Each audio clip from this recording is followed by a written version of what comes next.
If you've ever asked yourself, why do I keep ending up with the wrong people in unhealthy, drama-filled, toxic, or even abusive relationships, this video is for you. I'm going to share why empaths are so often pulled into toxic relationships and the steps you can take to finally break the cycle. I'm Monica Goldsoul, the empath healer.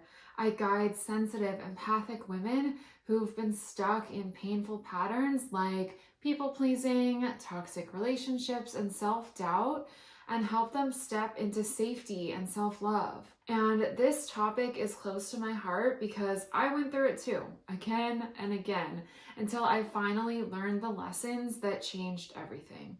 As empaths, we're wired to feel and to fix. In childhood, we had unpredictable caregivers.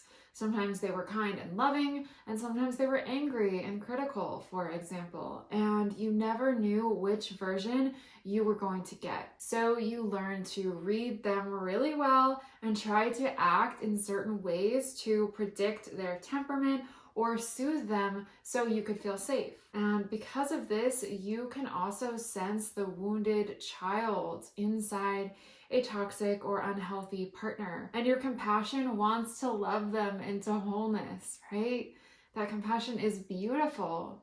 But when it comes from unhealed wounds like that, it can turn into a trap. It's that wound that is used to unpredictability and believes that you have to win over the love from someone who is hot and cold in order to really feel worthy of love. That's why healthy dynamics feel boring and unhealthy ones feel like a rush of passion that pulls you in. But underneath the passion, it's really a trauma bond. And instead of drawing in people who can meet us with love and reciprocity, it makes us magnets for people who take and take instead of give. I really want to normalize this though, not to say it's normal and you should just deal with it, but to say that it is one of the biggest patterns that so many empaths and even non-empathic people face. It does not mean that you're broken or that you're doomed to toxic relationships forever. It's simply that your sensitivity,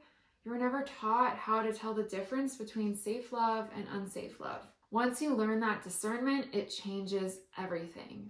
For me, the final lesson came in one of my last toxic relationships. I remember the exact moment I was sitting there after yet another argument. My chest was so tight and my mind was spinning and I felt this heavy exhaustion in my body, right? Maybe you felt that before. No matter how much I gave, it was never enough. I was always walking on eggshells, anxious all the time, and I could feel myself just shrinking and disappearing to keep the peace. That was a wake-up call. I realized that I could not keep sacrificing myself just to keep someone else. Something had to change, and that change had to start with me. So how do you actually break this cycle? There are a few powerful shifts that make all the difference. First, learn to recognize the red flags early. Things like love bombing, hot and cold behavior, manipulation, gaslighting, or guilt trips. The sooner you can spot these patterns in real time, the less likely you are to get pulled into them. Second, shift the focus inward. Instead of asking, how can I make them love me?